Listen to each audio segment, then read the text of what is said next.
We'll get started. Thank you all for coming. I am Yael Lipschutz, and our conversation is on the technological singularity and its intersection with contemporary art. I'd like to begin by alerting everyone to the fact that this evening is supported by 18th Street Art Center in Santa Monica, who generously awarded me last year with a residency where I was able to explore this subject. And LACMA happens to be the perfect place to hold a talk like this because the museum has a long history of connecting artists with scientists. So for those of you who are unfamiliar with the term, the singularity, it refers to the foreseeable future moment when the already blurry divide between computer thought and human thought disappears altogether. Arguably, we are already living in the early years of the singularity. Now, perhaps the most prominent gateway into this idea for popular audiences is futurist Ray Kurzweil. And Kurzweil, he perpetuates this technocratic view of the future, an anthropocentric human view of the future, as though technological progress inherently leads to a better world. For Kurzweil, the singularity is something that begins in the year 2050, at which point machine intelligence will surpass human intelligence, leading to societal change so rapid and profound it represents a rupture in the fabric of human history. So that's how he sort of paints this view of the future. And in his many books, he describes exponential growth in computing technology, leading to and teaming up with medical miracles that lead to a period where humans are immortal. So this is something that's actually quite important to him in his writings. When I first heard about the singularity, which wasn't too long ago, a lot has happened since then. And so, for instance, as we sit here, smartphones are being used by artists as tools to make art. Google is testing self-driving cars. Drones are being employed in film sets. In 2013, the Obama administration announced the BRAIN Initiative, which is a massive research effort to reverse engineer the human brain. Technological developments such as these are frequently met with what critic Evgeny Morozov has termed an uncritical enthusiasm. In contrast, the panelists here tonight are each engaged critically in various aspects of the new paradigm shifts that technology has brought about. They are exploring, from the standpoint of artists and curators, various issues such as virtual reality, transhumanism, the growing surveillance economy. And so I invited everyone here tonight so we can have a productive conversation about the future and how art can engage it politically. I will begin with my introduction of Markos, who's going to start our talk. Markos Novak is an artist, theorist, and pioneer of architecture in cyberspace, whose current research involves nano and biotechnologies. He is Department Vice Chair of Media Arts and Technology at UC Santa Barbara, where he works closely with the university's experimental, immersive environment structure called the Allosphere. Amy Heibel is the Vice President of Technology at LACMA and the driving force behind the museum's recently rebooted Art and Technology program. Let's see, Sterling is a Los Angeles-based artist and technologist whose work explores the relationships between spirituality, human consciousness, and impermanence as they relate to the exponential growth of computing technology and our networked global culture. And Zhang is a New York-based curator and scholar. He is the director of the Tsinghua University Art and Science Media Lab in Beijing, His curatorial work includes exhibitions such as the 2008 Synthetic Times, International New Media Art, which was a Beijing Olympics cultural project, and most recently Thing World, an international triennial of new media art which opened this past June in Beijing. Markos, I'll let you. So, hello everybody. Thank you for being here. It's exciting to be here and to be addressing such topics at LACMA and with this fine group of people, and also with this attitude that's both open to possibilities and critical at the same time. I have a lot of things that I want to tell you and show you, and many slides, and I'm going to speak quickly and show them very quickly and not exhaust the topic, but rather bring it to a point where I hand it off to the other speakers, and hopefully there'll be enough time for us to talk afterwards and bring out the issues that I'd like to share with you more in conversation. So off I go. I have to apologize already for the size of the screen. I hope you can read it. I'll try to point to the things that are important. But the title is Art, Singularity, Escape. And escape could be electronic escape, some kind of escape, but it could also be escape. That already frames a little bit of the attitude that will permeate the rest of the work. The next thing to say for my particular contribution perhaps to this event is that my involvement with all this began very, very early. In fact, when I was still a teenager, when I was exploring art and architecture, but also computers very early in my undergraduate program in 1979. So I've actually seen a lot of this firsthand and had a fair amount to do with making it happen. So I'm saying that because I'm going to try to frame a particular point of view that most people don't actually have. But I'm going to also start with an example which is current. So 1979 is one end, the present is the other end, and an installation that I did for biennial in Korea, the Daejeon biennial, something called Entelechy Drones, which I'll show you and say a few things real quickly. Turn this down. Initially, if you could see it, there's a parachute with air, an analog flow of air under this physical body. It's creating these waves. Projected on the wall is a virtual world with its own inherent logic and internal physics. And around it are these lit objects that look minor, but actually are quite important. But all of that is actually not that's just the setup. What's actually important is a character who will appear momentarily, which is a drone, a flying machine, a quadcopter under computer control, flying for 2 months in the museum under a complex program that constructs a virtual desire that the flying machine will try to keep up with, but won't be able to do so perfectly.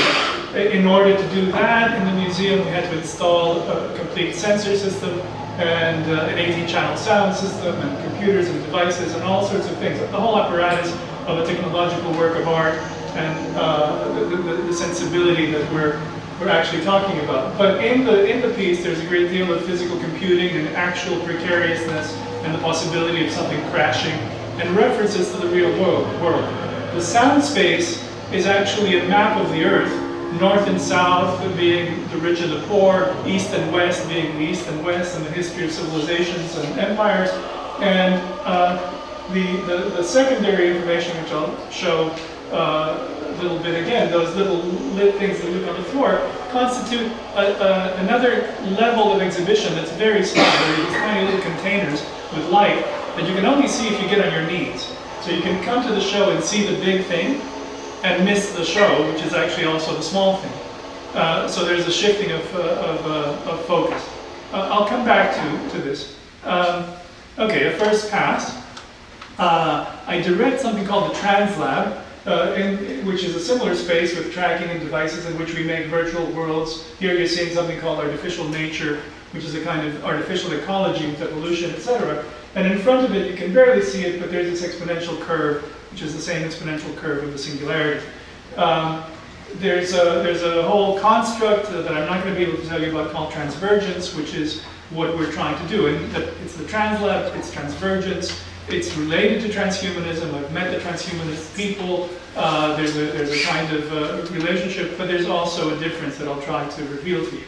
Again, as a first pass, you're seeing here the kinds of devices we have, phones, flying machines, and then efforts by which we take data and convert the data into sculptures, in this case by collecting the data and the trajectories, or other kinds of processes where here, this is myself stand under an fMRI machine to get data from my brain, to make the brain into a kind of sculpture, into a kind of environment, and to build things from it that I'll also show you. In the bottom corner, you see a map of the Earth having to do with maps of terrorism, though. And on the corner, you just see something very abstract, some dots, which are the atoms by which we build things. Already, there's this sort of sense of technology on the one hand, and then a kind of sense of reality. This is the map of the world before the contemporary era, the map of the way the world knew the map in antiquity, Ptolemy's map. That's a contemporary map of obesity around the world, which is rising, and in between is the 1474 map that is the kind of map that Columbus would have known when he was trying to come to the Indies, but missed and ran into America. But the map shows that he was actually trying to go to Japan, then called Chipangu, and had he gone to Japan, we wouldn't have had Japan, because it was Columbus, he would have done what he did. There. And then there's this kind of image, which, again, I'll try to describe. This is the old oracle at Delphi, a sacred ancient site. That's the Temple of Zeus being destroyed. This is Michelangelo's David, of course, and this is off the internet, someone's interpretation, someone's commentary about an ideal of the human versus a contemporary reality of the human. And of course, this is a philosopher, this is Erwin Böhm, the Austrian artist making a sculpture of I think it's Foucault, but as a kind of mammoth body. The kind of sense of imbalance and lack of proportion is what's at issue, which corresponds to the fact that in 2002, 300 people had as much income or wealth as 4.7 billion, and last year or so it was down to 85, having as many as half of humanity. And on our way to 2050 or 2100, we're going to have 11 billion to 13 billion people on the planet. So these things also pertain to any kind of projection of the transhuman or anything of the kind. From that, there is also a kind of life as an artist, which involves making installations and sculptures, physical sculptures, installations. I'll talk about this a little bit more later, but here you see a physical form, but actually the sculpture is invisible, made by sensors that you can track. And then other pieces that I'll again expound a little bit more that involve chemistry, literal material dissolving in acids and becoming proteins, physical objects that age, like leaves and structures, and then some sense of making sculptures by not only the digital, which we're very familiar with, but physical computing of various kinds. And here, these are some images from the video I showed you in the beginning. You see a little bit better these little stations that have a miniature show that you couldn't see otherwise.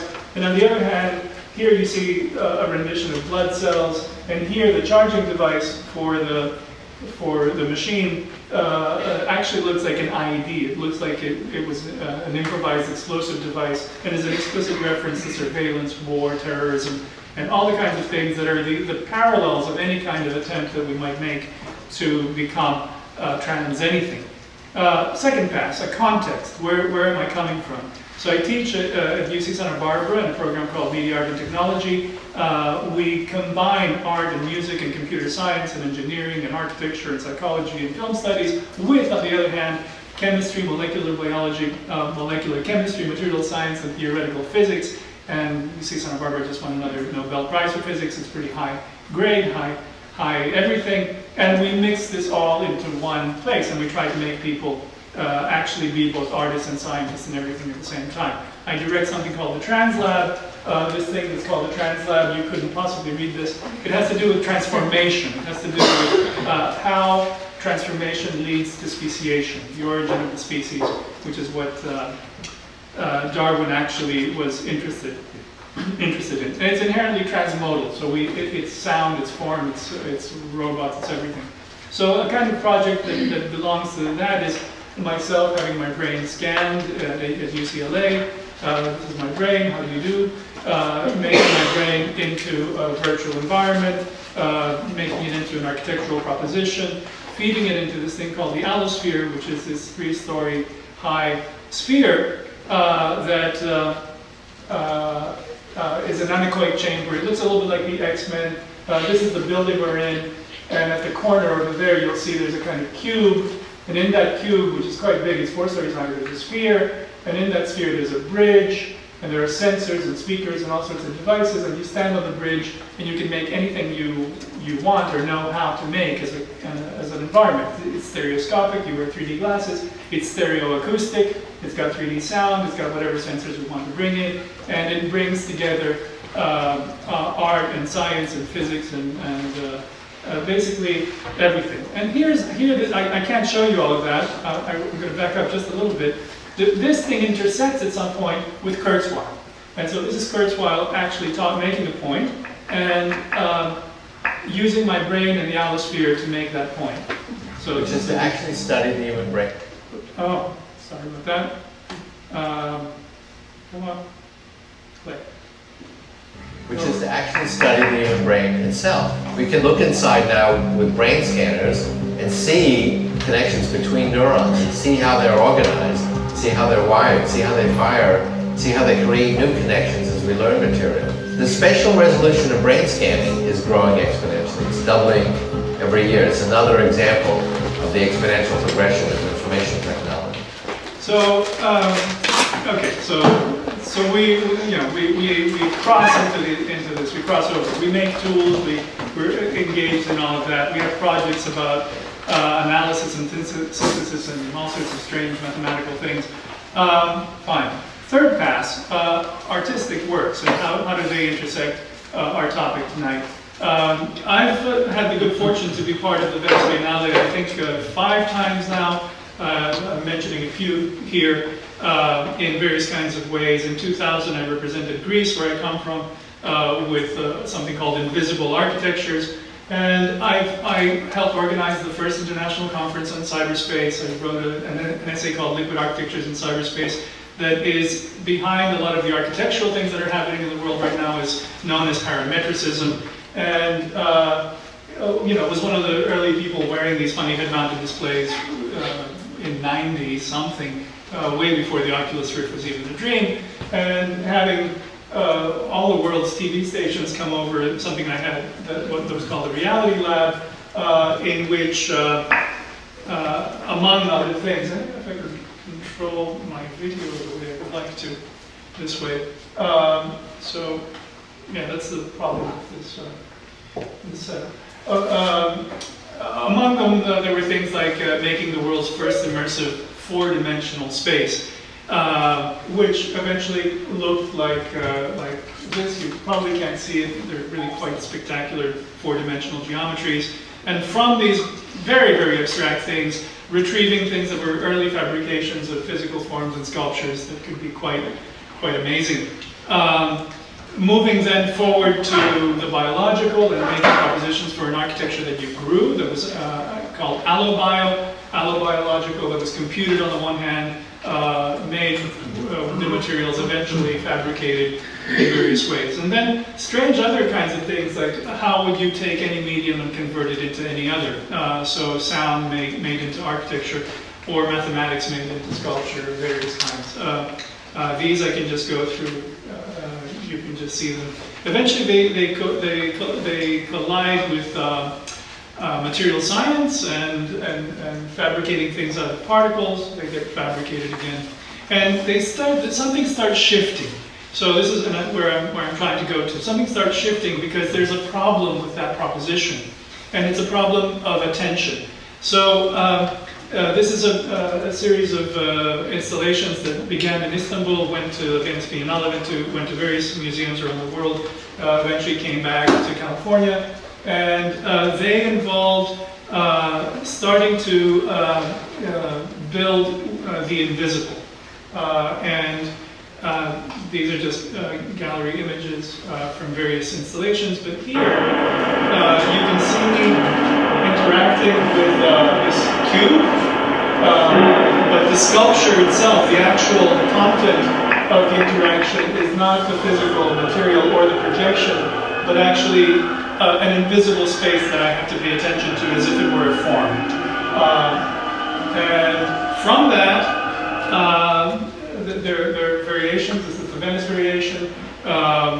Again, I move into the space with a tracker, with a sensor, and there's something in front of me that I can't see, that I can only detect. From this interaction, forms are made, which are sculptural, initially computationally, eventually materially, and they get fabricated and built. Now, again, eventually they become quite beautiful as physical artifacts, and this return to the physical artifact is an important aspect of what I'm trying to say. We encounter robots, we get the robots to see, all of those things. And now a shift, which is really where we're trying to go. There are a couple of installations. These particular ones happened in Korea, which kind of worked.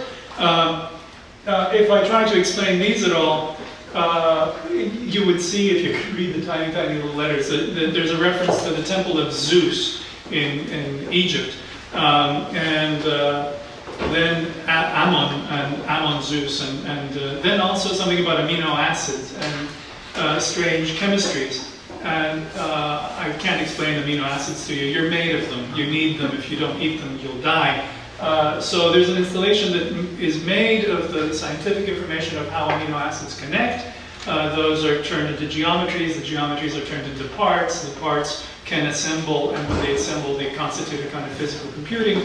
And at the same time, there's a great deal of information about commercial culture, consumerism, pollution, mythology, the wars that got us here through the centuries, all sorts of things. And sensuality, kind of physicality, a play of light, materiality, all of these things that one would be interested in a non-digital way.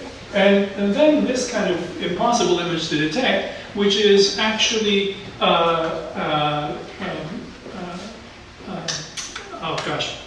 enzymes and acids consuming proteins and dissolving them into amino acids. So there's a physical digestion that these represent. And from all of this, a show that takes actual physical things, dissolves them, learns from their geometries, and makes tangible things. It creates a short circuit between how we actually eat and what we actually are, and the things that we can make with these technologies. Again, the slides here, I'll just flash through. You can't possibly see them in detail right now. But what you'll see, if you look through them, you'll see some other things that are hiding in there. Apart from their materiality and their joinery, you'll see some leaves that age through the course of the exhibition, and you'll see little vials that are hanging in space and complicating your motion. And these strange test tubes that are about this big, with pieces of meat and vegetable in them, that are very beautiful in the beginning of the show because the colors are just vibrant. And then as they get digested, they become more brown and they dissolve. And as you proceed, there's ancient Greek in here. Basically, there's a kind of work that is actually trying to be difficult, trying to be elusive, trying to be complicated, trying to require associations, trying to do everything that is not a tweet, trying to do the exact opposite of anything brief or anything that you can just consume without knowing anything. If you don't, you can be pleased, but the more you know, the better it is. So again, I can't possibly unpack that. I've just told you that it's unpackable in any brief way. But I will point out that there are these strange things here. There's metal. There's a boulder, heavy joints, heavy ropes, cables, and then this very curious connection, which is made of magnets that don't actually touch. A kind of tension by a force that doesn't actually touch, which is a reference to Korean shamanism and to a group of people who are connected to the earth. who are connected, whose symbol actually implies that they are the connection of the earth to the sky, as a kind of attention. Not that I believe in anything superstitious. I'm about to tell you that I don't. And then from there, a series of other augmented reality technologies that implant in the gallery space and the surroundings demons, meaning virtual presences that you can interact with your phone, but nevertheless the idea of presences in the space.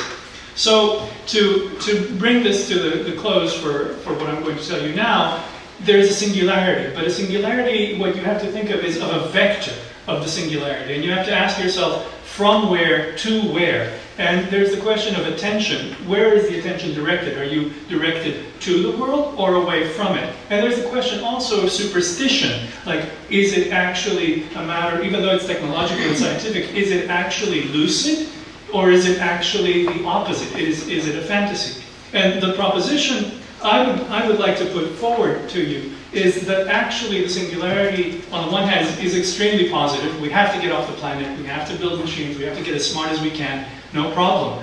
But it has a tremendously worrisome likeness to what happened to Western civilization when Western civilization turned against itself. It has happened before, when Christianity and monotheism of various kinds decided that the other world was better than this one. It destroyed civilization, it destroyed knowledge. We are still destroying nature. So the question is, how can we have the singularity without escaping nature, or without thinking we will actually leave? There is no, we may go to another planet, but we won't leave ourselves. We won't become post-human, as Catherine Hales would have said. We might become transhuman, meaning we may evolve. And that would be a saner way to do it. Now that's an awful lot, and I'm sorry it went longer than I had expected, but that's about as fast as I can say that.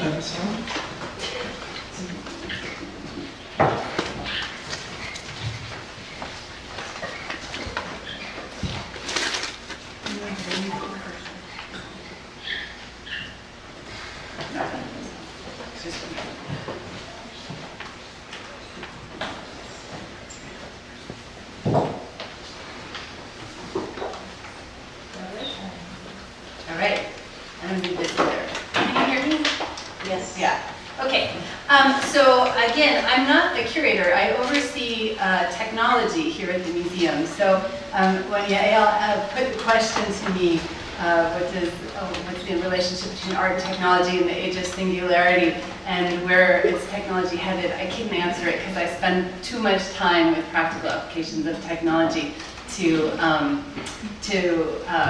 be so egotistical as to think that I could possibly forecast what's coming next. But together with Joel Ferry, who's here tonight, I hope to start the Art and Technology program at LACMA. So I am going to talk a little bit about the museum's history in terms of working with artists who are experimenting with new technology, and then the different forms that the collaborations that kind of underlie those projects have taken. The Art and Technology Lab is now halfway through its first year of existence, and it has this one very basic mission, which is to give financial and in-kind resources to artists that support projects that engage emerging technology. The lab answers a question here at the museum that is related to the subject of our conversation tonight, which was what should the role of technology be in an art museum in the 21st century? Very hard question to answer, one that the museum was actively engaged in exploring.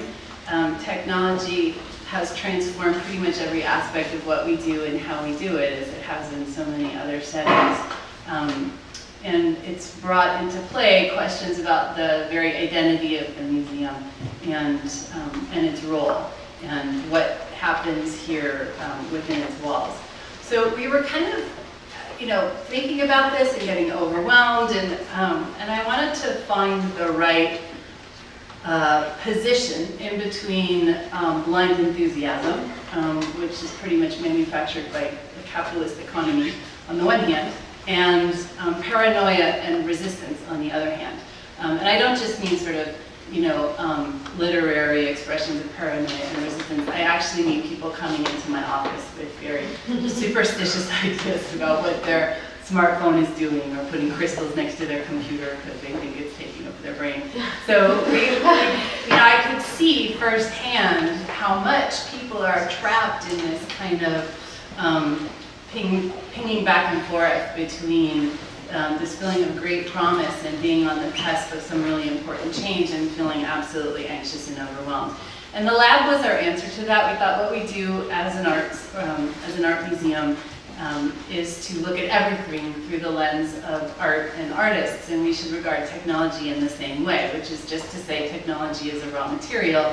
What happens to it when you put it in the hands of artists? As you know, technology is often property that belongs to private entities. So part of the equation in getting the lab started is to assemble this group of corporate sponsors who give both financial and in-kind support to artist projects. So the lab is supported by Jackery, Accenture, NVIDIA, Gensler, Google, and SpaceX. And then we have 3 independent participants as well. Ken Goldberg, who's a professor from UC Berkeley, Peggy Yael, who's a longtime artist engaged with technology, and Dan Goods, who's the artist in residence at JPL. Each of these companies has one advisor who serves on the advisory board for the lab. The advisory board doesn't take the artist projects, but they do weigh in on means of supporting those artist projects over the course of the year that they're kind of in development here in the lab. One thing that's maybe worth noting, if we want to talk about collaboration between artists and technologists, is that most of the advisors, I expected they would be sort of at the developer level. They're actually mostly at the executive level. And I think, Joel, it's probably safe to say that we found that they're really participating almost as independent agents. They're in it out of enthusiasm and passion for what the artists are doing, not necessarily officially as representatives of their companies. And I think one thing that's really interesting to me is the freedom with which those individuals can share the resources within their organizations if they're in a position to do so, which is different than what I expected. The Art and Technology Project at LACMA has its roots in a famous and historic project that took place here that many of you probably heard about. It was the Art and Technology program that ran from 1967 to 1971. The new program is quite different than the historic project in ways that I'll talk about. This is Klaus Oldenburg, who came into the program in the beginning. He resisted. He didn't want to be part of the project involving technology in any way, shape, or form. Joel alerted me to the fact that I think Oldenburg said that Yellow Pages was as much technology as he could handle. And yet, he was paired with the Disney Corporation. So in the original project, the museum paired artists with companies on a one-to-one basis. He got really interested in what they were doing with animatronics and decided to make this giant and fantastically expensive animatronic ice bag. In the end, Disney backed away from the project that animatronic ice bag was too expensive, and the museum went on to assemble a group of engineers and fabricators who were able to realize it actually in multiples. There were about 75 companies that the museum approached about pairing them off with artists. And the project culminated in an exhibition that took place in 1971. Oldenburg said this about technology in the end. He said, "My approach to technology is to remove the difficulty of technology and to take something that's formidable in its complexity and make it do some very foolish thing." So that sounds kind of silly, but I love that quote because I think part of what he's touching on is that when you put technology as a raw material in the hands of an artist, it's freed from the pragmatic impulses that are driving its development, whether those are commercial or military or surveillance-oriented.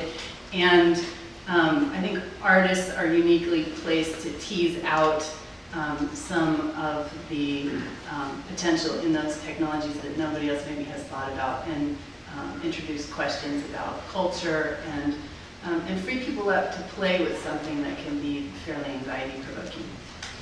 I said I would talk a little bit about different models for collaboration between artists and corporations. So it's pretty much impossible to generalize, but I think you could take Andy Warhol, who's seen here, as one example. Some of the artists came into the program and were completely open to total collaboration, in other words, to co-creation. So Warhol was paired with Coles Communications in New York, and they were exploring lenticular photography, and he said, great. And then he came to the museum and he said, give me a subject matter for these photos, and it was 1967, so the museum said, flowers, and he said, flowers sounds great, what kind of flowers? And everybody said daisies, and he said, okay, I'll make daisies, and then he went back to Coles and he made these prints of daisies, and he assembled the whole into this kind of weird sculpture called the Rain Machine, components of which are still in the basement here. And the curators and fabricators weren't really sure if it was going to work or what it really was up until the moment that the exhibition opened. But it was interesting because it was pretty different than anything that Warhol had done otherwise in his practice, and came about through this sort of radical openness to other influences. Other artists, and Tony Smith, who's seen here, is among them, really came into the program and saw the pairing with corporations and their technical capabilities as a means to manufacture something on a much larger scale than they were able to do in their own practice. So Smith had been creating these cardboard maquettes for a long time, but he conceived of a sculpture that he was able to accomplish in the art technology program by being paired with the Container Corporation of Cincinnati. They manufactured 3,000 tetrahedra and 1,500 octahedra out of 3,000 pounds of cardboard and shipped it to him to fabricate this monumental cardboard sculpture. I think some of you have heard me say this before, but it's important to note that not all of the projects, or even most of the collaborations, resulted in a finished work of art. And some of the connections were quite conceptual, and we could talk a little bit about that later. I think one of the interesting things about this project is that it happened at a moment in contemporary art where conceptual art was kind of coming about, and there was this sort of dematerialization and this sort of much broader range of what could be considered art. And yet in this project you don't see that so much. You see, I think because of the forced pairing of artists and company, there was a little bit of, there weren't so many conceptual projects as you might expect. In this particular case, James Turrell and Robert Irwin were paired with the Garrett Corporation. Ed Wartz, who worked there, was doing human factors engineering for NASA. And he was talking to them about the concept of the Ganzfeld, so a visual phenomenon of snow blindness. And Turrell and Irwin visited the sensory deprivation chamber at UCLA, and they started to conceive of the Ganzfeld, but nothing came of it. The collaboration ended, and there was no finished project, and yet many of you have probably probably recently experienced the Ganzfelds here at LACMA, one of which is now in our permanent collection, that are traceable to those early conversations that had happened decades earlier. So in that case, the collaboration was really more of just an exposure to a way of thinking that was happening amongst a group of scientists, and one in particular that eventually inflected the trajectory of an artist's work. The curator, Jane Livingston, one of the two curators in charge of art and technology, was asked to describe what it was like for the artists to collaborate with companies at this time. And she said, the special difficulty for artists depending on industrial execution relies on the fact that they usually worked alone and thus carefully controlled every stage and every nuance of their work's making. Thus, the intervention of middlemen is difficult to accept. These artists found themselves coping rather frequently with a command chain of bureaucratic procedure. So I think you see in the historic project this kind of polarization of the artist as the solo creator on the one hand, and the corporation as this sort of bureaucratic entity on the other hand, that we find is pretty different today. And you can also just bear in mind that this is 1967 and 1971, so it's all happening in the context of the Vietnam War and the counterculture. And a lot of people sort of felt that artists were culturally and politically opposed to sort of the ethics of the aerospace industry.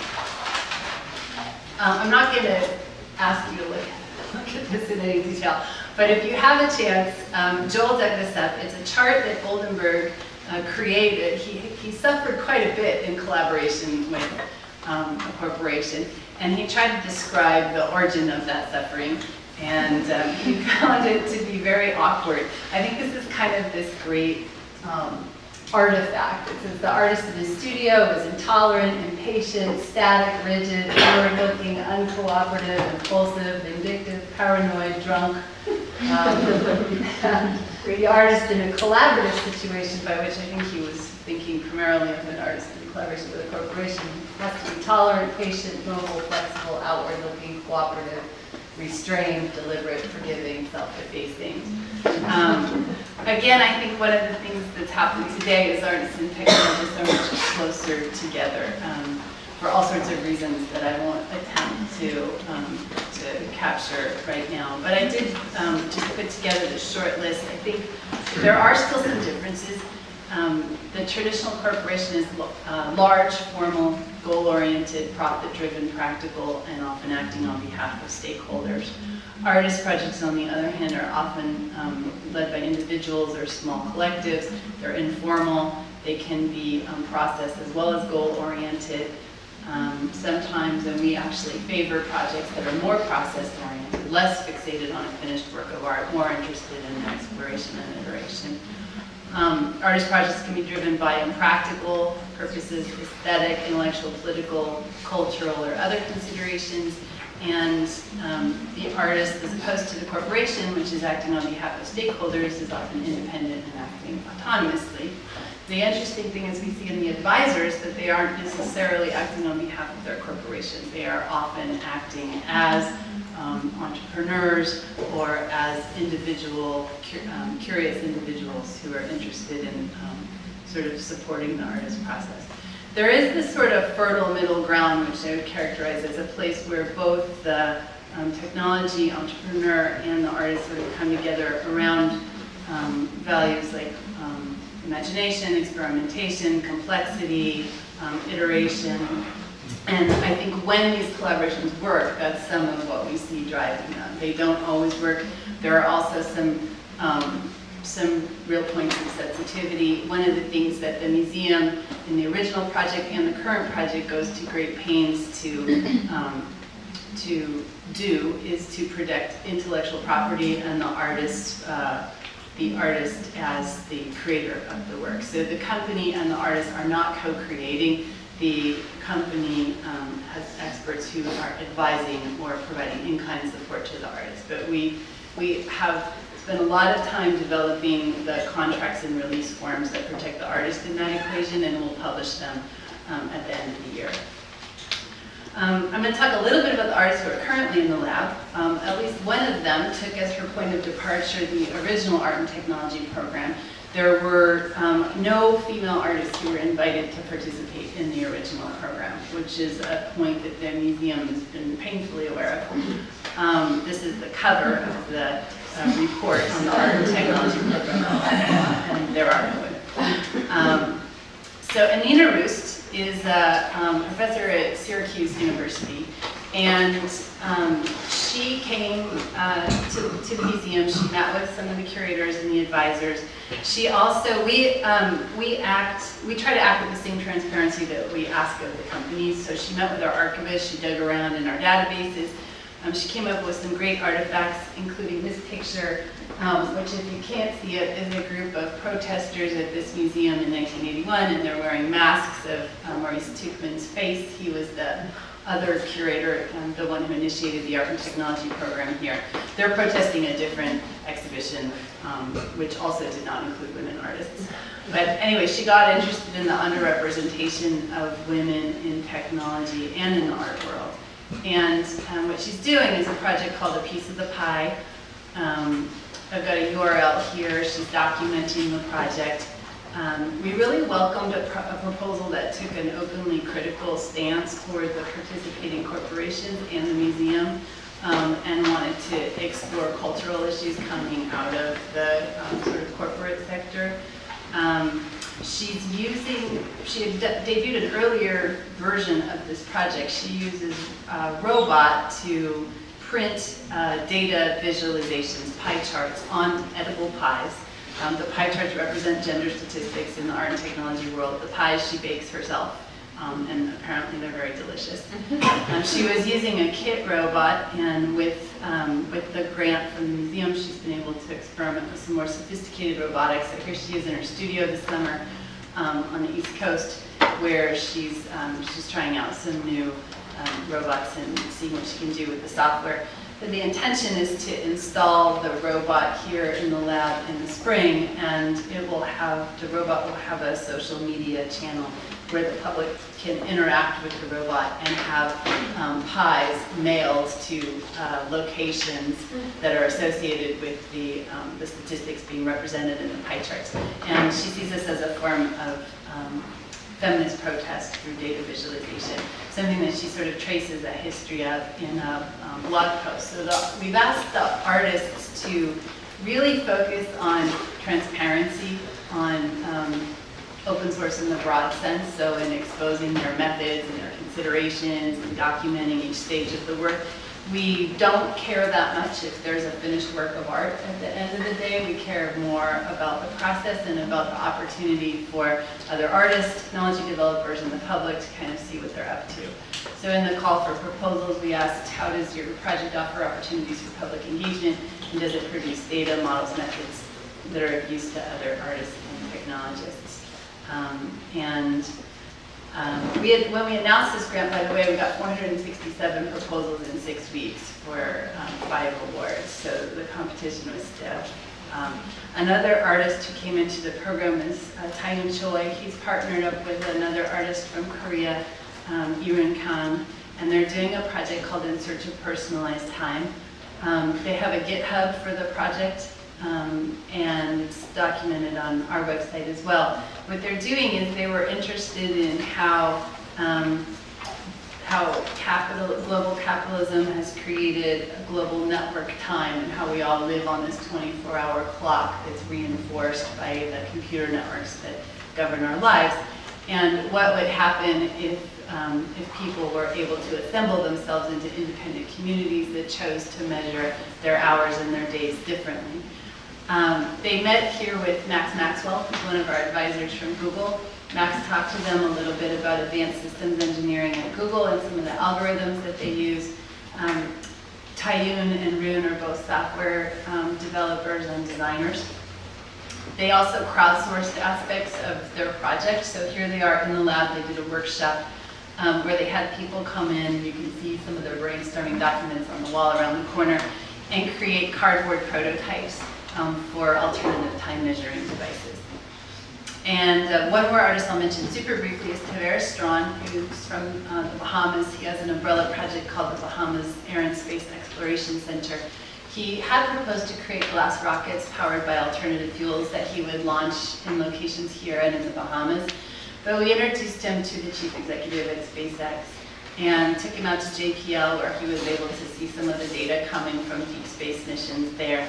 And his idea has, he's done a complete transformation, and we like to see that. So he's proposing a whole new project now that we can't really announce yet, but it has to do with, he's interested in the lost histories of people, countries, groups, and individuals who were left out of the story of technology and progress as it's been told in official channels. My last 2 things, I thought you might be interested to know, since we read 467 proposals, what kinds of technologies artists are drawn to right now. So here they are. It's a little bit hard to group them because they're all different, but we've got a lot of proposals about audio and sonification, sonification of data, sonification of environments. We didn't anticipate that interest in sort of sound and the relationship between sound and data. Augmented reality, virtual reality. The purple slice near the bottom half is all projects that are about sensors and sensor-driven environments. There was a number of proposals interested in issues around sustainability, and that's such a big, deep area. I'm not going to try to go into it now, but I think it's really fertile ground for discussion about the equation between artist ethics and technology.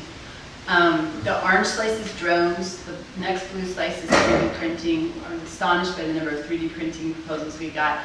And the pink one is what we call alternative interfaces, many of which were around wearable technologies and evolutions of touch interfaces. And I'm just going to end by sharing a few of the areas that our advisors have suggested are sort of fertile territory for exploring questions about technology and culture. This is by no means comprehensive, it's just to give you a sense of some of the discussions that go on here.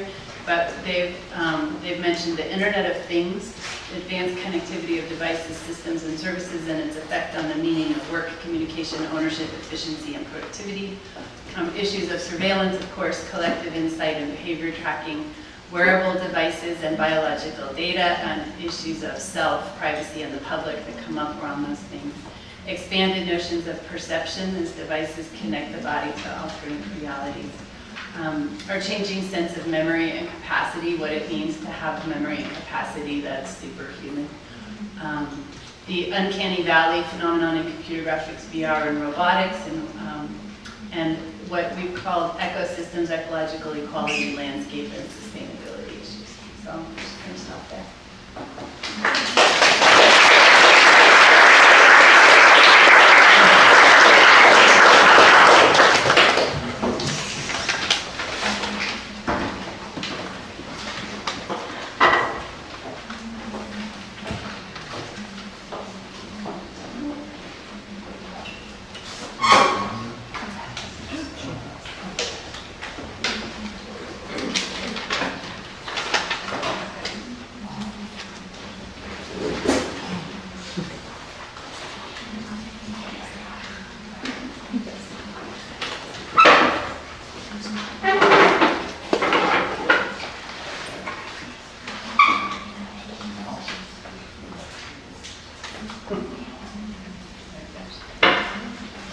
Hey everybody, how are you doing? Are you still with us and waiting to learn? Again, my name is Crispin. I'm an artist here based in LA. And I'm going to be showing you some of my work chronologically starting in about 2008 and then just kind of talking through some ideas and laying out some foundation for the newer work that I've been doing. So I first came to the technological singularity while studying and thinking a lot about Buddhism and Taoism in 2005. And that might seem kind of strange if you've only been exposed to Kurzweil's version of the singularity that's it's quite secular with maybe some like Christian resurrection myths mixed in, but for me the Tao and the technological singularity is kind of cosmological maps are very interlinked. And this piece is called The Void. It's a 4 by 6 foot light box if you can't see that. It looks like I don't have my presenter notes on here, so I'm going to pull it up on my phone.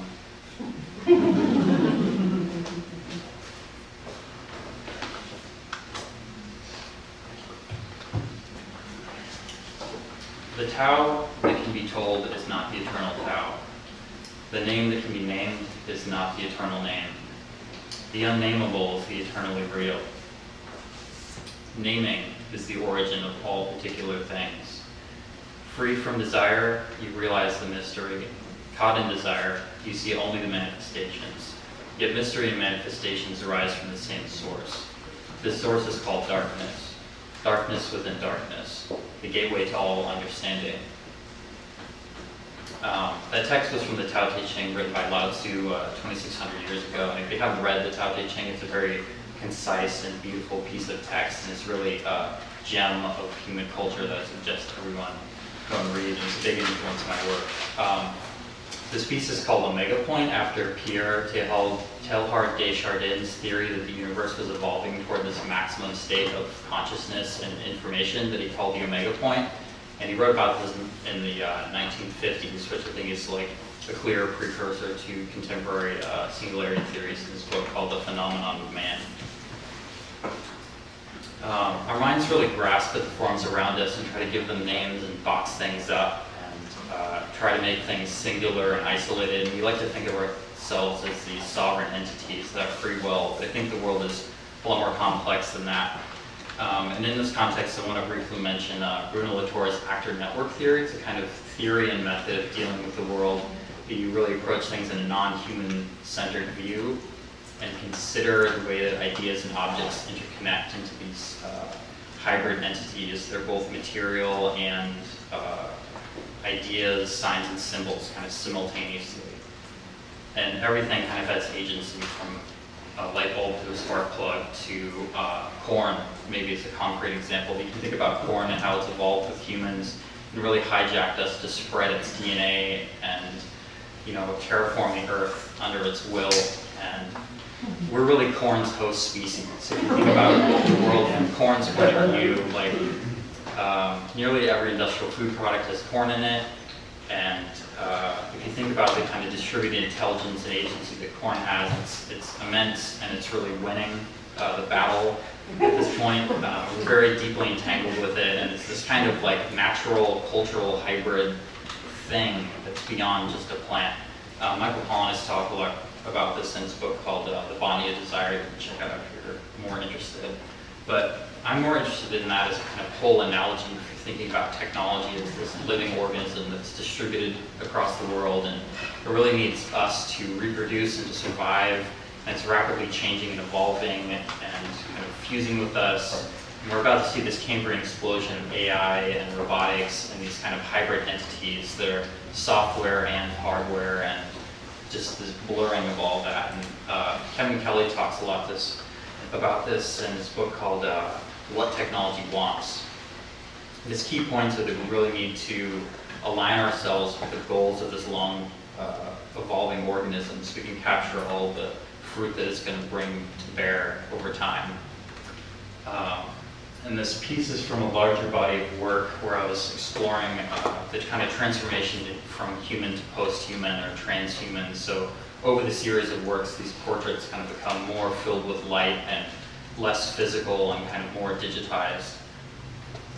But more importantly, I think, Kelly insists that we adopt this principle of pro-action and engagement so we can steer technology into their best roles.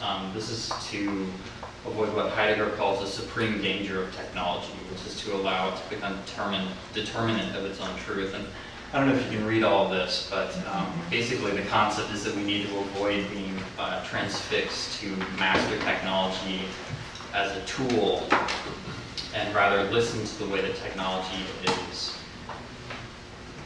born from this poetic dwelling near the truth of being, as he says. And all that's to say, listen to technology and what it's doing, but don't simply obey it, and reorder it as a way of exposing what's really beautiful in the world. And you can kind of see this duality in agriculture again, if we can bring that up. If you think about sustainable farming and permaculture farming versus top-down kind of industrialized farming, one of them is trying to work with technology, and it's all about sustainability, natural ecosystems, it's self-regenerating systems that are engineered to the benefit of humans, where intensive farming is all about GMO corn and pumping pesticides and fertilizers into the land and really inserting a lot of additional capital to keep the system going. So those are two kinds of dualities and approaches to think about using technology. And this piece is a kind of funny approach to it. I don't know if you can see that, but there's a kind of little glowing man that's being projected in a staircase. And it's a piece I did in 2010 where I was reading an article online, and suddenly this little man came walking from around a pop-up ad and was like all over the text I was trying to read and pointing at something, being really annoying. Maybe you had that happen to you.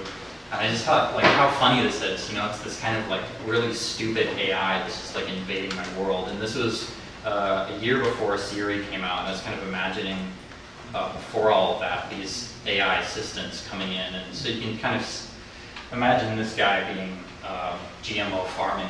Maybe Siri's a little more permaculture, but it's kind of debatable. So while making all this work, I was really interested in cybernetics as well. And if you can see this is the basic kind of cybernetic feedback loop. You have a control system that's doing some kind of action. It's existing in the world and changing the world through its action, and then there's some feedback back to the control system. And as an example, you can think about someone riding a bicycle as a basic cybernetic loop. You're entangled with the bike and you're expanding its agency by providing a set of sensory organs to see and hear the world with, and it's expanding your agency by giving your body this extra way of moving through the world. So you and this bike are this interlinked kind of thing for a while, and as long as it's working, it's great.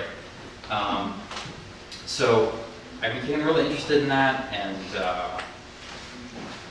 noticed a lot of connections between cybernetic feedback loops and mysticism and contemporary kind of new age and occult practices. And of course, like cybernetics is huge in robotics and AI, biology and government and all that, but I thought the way that it kind of intersected with mysticism was really interesting. And if you kind of maybe have been exposed to any of this, you can see the kind of feedback loop between the conscious observer in the world and kind of law of attraction and all that. It's all based on this sort of thing. So I started making these installations that kind of express this through materials. So I was taking all these mystical and occult materials and cybernetic materials, kind of blending them all together. And it's hard to tell, but it's a kind of ritual-like space that I set up in my studio. The piece is called Ping the Server. And so to ping the server is to send a packet of information to the server, and then the server sends it back to you, and you measure how long that took, and it gives you the latency of the network. And I was operating under this assumption that the universe was this computer simulation. And so if we were in a computer simulation, like how would you ping the server? How would you connect upward? Or kind of using the metaphor of God as this kind of computer. So I set this whole thing up, and I'm not sure if I was successful, but it was a kind of symbolic attempt to do something like this. And as well, I set the whole thing up to be photographed and to exist online. And I was really intrigued by that idea and started making work like that and considering the kind of cybernetic feedback loop between audience and author and what happens online in that kind of situation. And I'm really quite surprised that when people talk about kind of post-internet art, if you've heard that term being thrown around, cybernetics is very rarely mentioned, which I think is kind of insane because there's that strong feedback loop between author and audience that's so there. So this was another piece that I had done, you can't quite see, but I had done a lot of digital editing and added these kind of virtual objects in after the fact. It presented it as this large vertical website with kind of poem at the bottom about it. Which brings me to some of my more recent work. This was a video piece that I'd done continuing my interest in cybernetics, and I was thinking about what it could be like in the future when millions of people connect their minds together in this kind of feedback loop between their minds and the computer. So the basic concept of this is biofeedback. So just even today, if you have a heart rate monitor and you're looking at your pulse, you can control your heart rate because you can see it. It gives you more agency to control your body. And the same is true with brain waves and brain activity. If you're looking at live signals of your brain, you can calm yourself down or excite yourself or activate these different parts of your mind. And it's already being used in a lot of different kinds of therapies. So you could imagine having a Google Glass type of device with millions of people using it, all having their brain waves kind of averaged, looking at that average, and then like literally non-verbally kind of empathizing with each other, all kind of calming down to this global level. There's a lot of interesting problems that could happen with that, like what if someone hacks it and introduces a bunch of machine noise, or what if, you know, who knows? It's a kind of hypothetical project, but I'd also really like to do something like this. And there's already a lot of biofeedback systems on the market, like Nike Fitbit and the new Apple Watch, like literally has cameras on it where it peers into your bloodstream and streams the inner contents of your body onto the cloud, which is insane if you think about it. Like literally the inside of your body is being uploaded to the server that Apple owns. And I think there's a lot of kind of transhumanist things like that already happening in culture. Like people don't think about that as a transhuman thing. It very much is. This is more recent work of mine. It's using a military-developed holographic mapping technology. So the military uses this technology to fly over battlefields with a drone and fire lasers down and map the terrain and plan out missions and attacks and that sort of thing. And I've been using it to scan the human body and depict the human body as this kind of territory that's under invasion or this contested territory. And this is kind of landscape of human flesh and blood and these growths that are based on how single-celled organisms subdivide. And really the holograms are kind of like cave paintings in the way that they're these ritualistic spaces where you depict an animal hunt and practice out this kind of subjugation of your subject and go through the practice of killing this thing that you're depicting. And just as the torchlight in the cave illuminated this animal, the soldier's flashlight on the battlefield is illuminating this map and projecting it into their mind, and they're kind of going through this practice of conquest. And really this approach to representation has got a long history in painting. If you look at the history of painting, it's really the history of victors who have won wars in a way. And so I wanted the composition to kind of reference American Western landscape paintings and like depictions of the frontier as this beautiful, expansive territory that was both enticing but full of trauma and these untold stories of all the battles that happened there. So really, to depict the human body with this technology is to kind of challenge its sovereignty.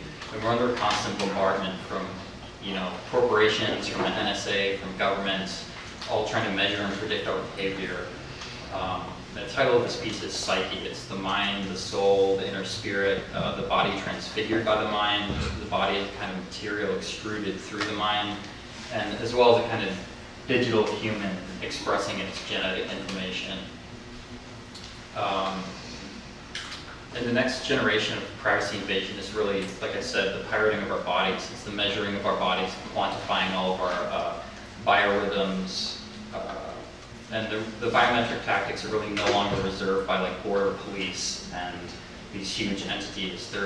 They've been turned into user interfaces. Like I said, Apple is like measuring your heart rate. Imagine being convicted of a crime because your watch knew that you were lying because you were nervous, and your watch is monitoring your heart rate. It's science fact at this point. So this is an image from Facebook research, and this is actually how Facebook processes every image that gets uploaded to it. So first your face is detected and scanned for all these key points, and then an average human face is adjusted and worked into your face, and then they apply the photo of the face onto the 3D model and rotate the 3D model so you're facing forward.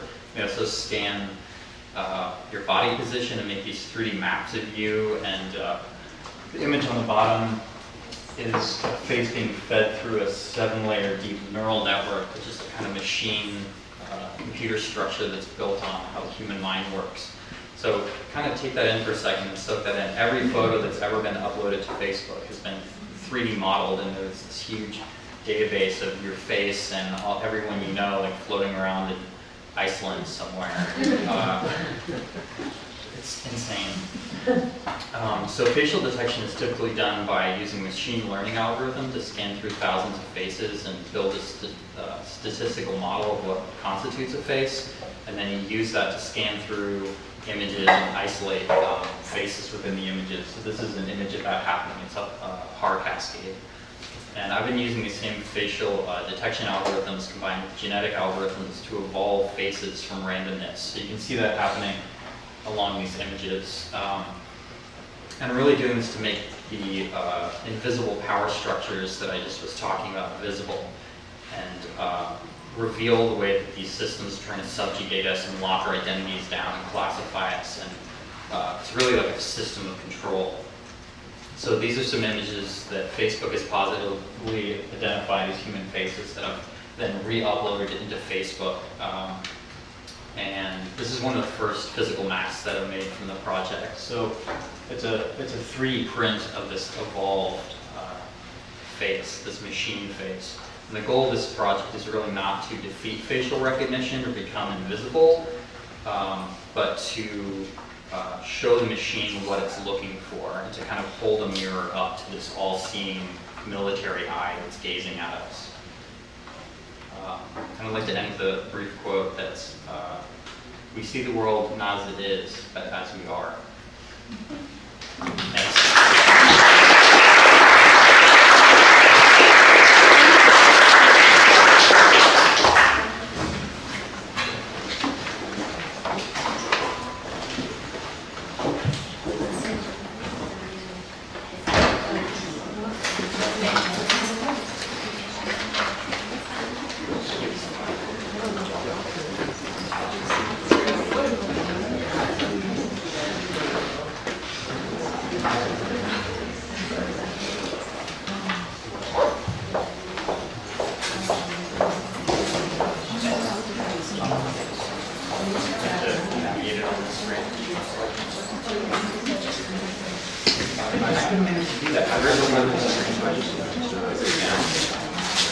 to the right.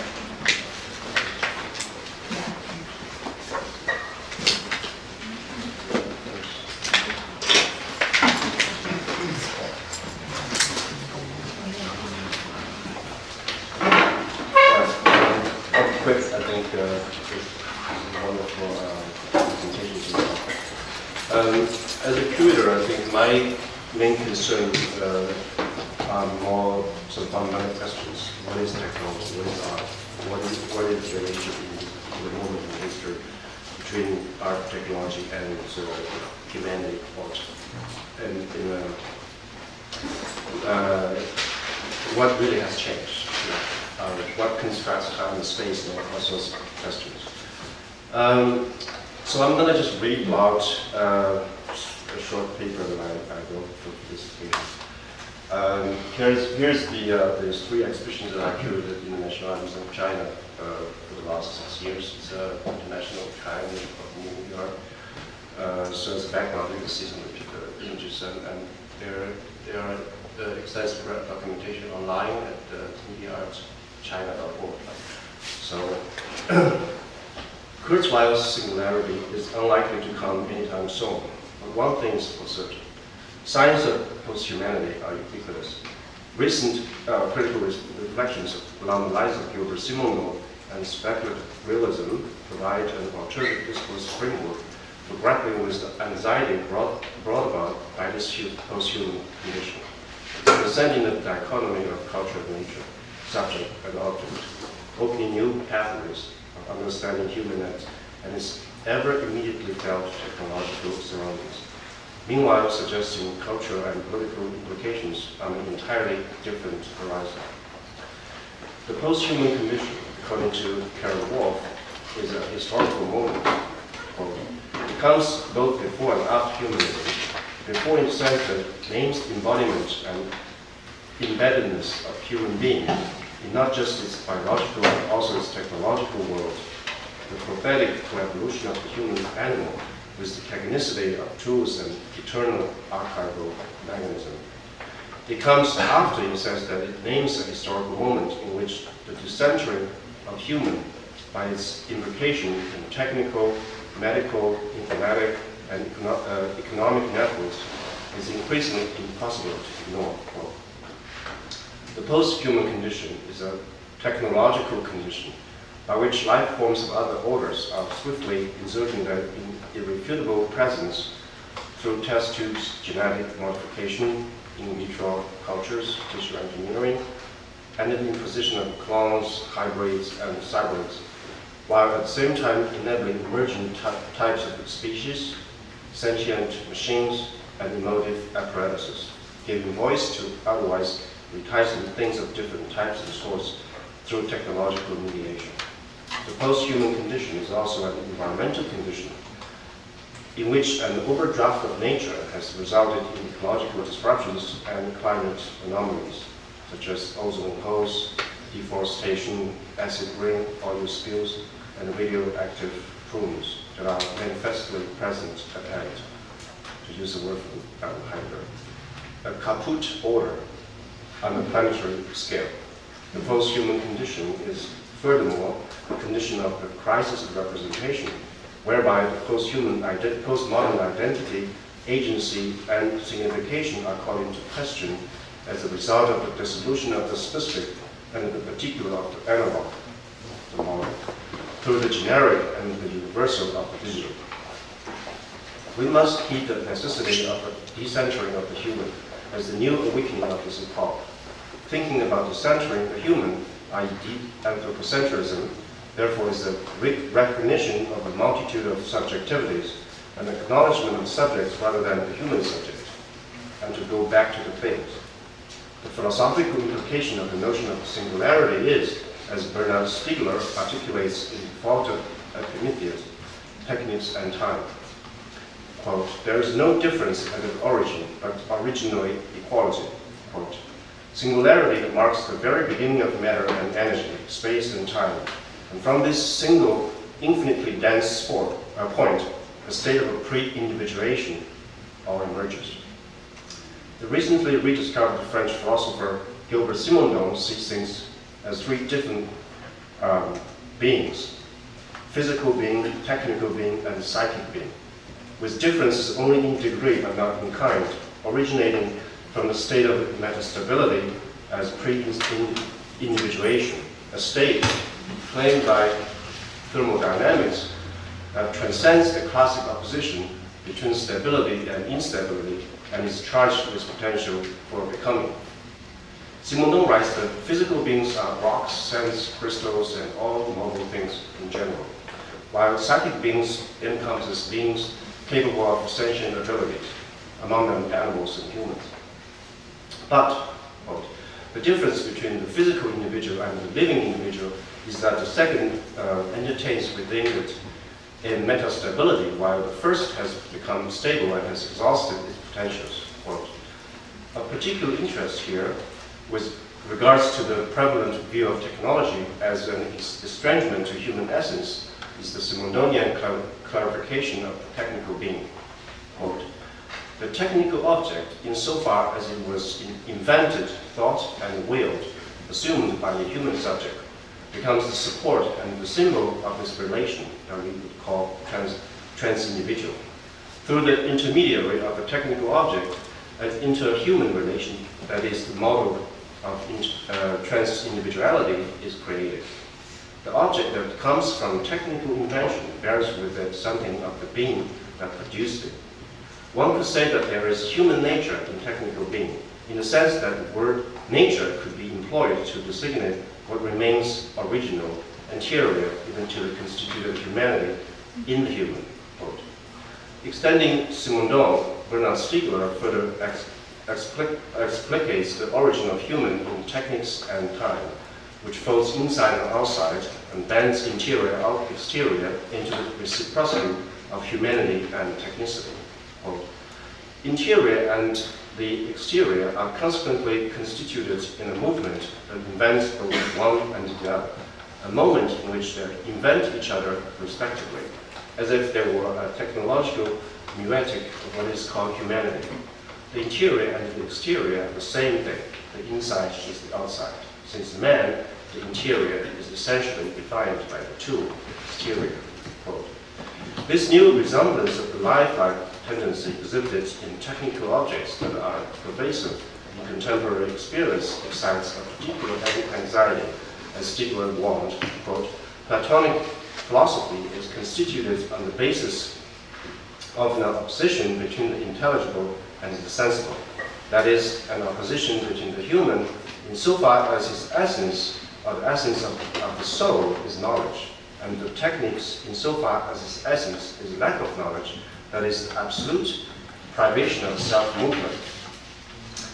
Quote, Stiegler observes, the prevailing understanding of the contemporary techniques caught up in the workings of opposition inherited from metaphysics, are by the same token hampered by the false alternative of anthropocentrism and technocentrism, and are reduced to opposing the human and the technical.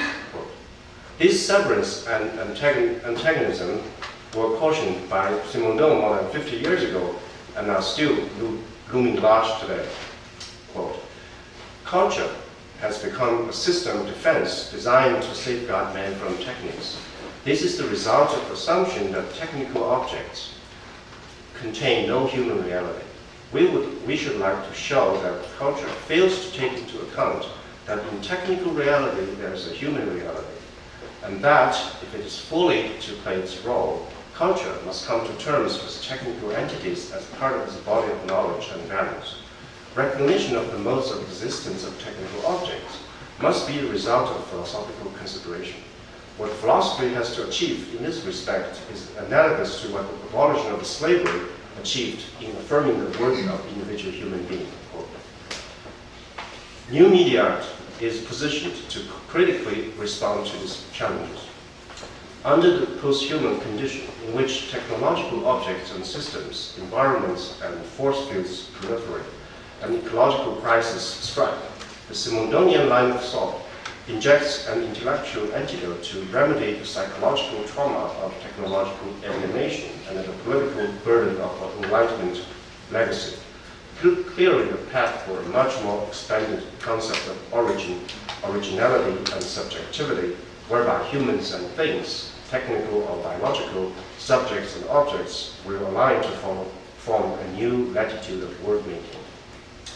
To think new media art is therefore, first of all, to reimagine subjectivity beyond the human subject, to envisage a new order of things in the premise of resemblance and similitude of the originary one, that is constitutive of physical being, technical being, and human being in equal bearing, to give voices to new subjects of a multitude, including, as the advocate of object-oriented ontology, Harmon would suggest, oranges, kettles, and cows, walks, and circuit boards as places of signification and production of meaning, to remap political landscapes beyond the limits of the geopolitics in order to incorporate ecology and cosmology as the indispensable concern of artistic activity. It is with this renewed understanding of subjectivity and coming to terms with cosmopolitics that we recapitulate the new as the essential necessity for regeneration and renewal, and we restore media as technical being empowers human beings so to its due place as an equally disruptive and transformative potentiality, and to its protagonist role of transductive interobjectivity. A revision of the Heideggerian statement that the essence of technology is nothing technological would be that the essence of technology is truly technological, precisely because insofar as technical being is an invention of the living being capable of self-conditioning, and that it is endowed with relative autonomy, so invention gives birth to a technical essence of its own genesis independent of human intentionality, and does not dwell in a rationality overseeing it, or in a regime of utility that it would merely embody. New media art as an emergent and evolutionary technical reality of perpetual individuation offers the potential for autonomy and enters into a reciprocal interdependence and interrelationship with human reality. To think new media art is to advance the visceral and the essential against the hegemony of the texts and semiotics.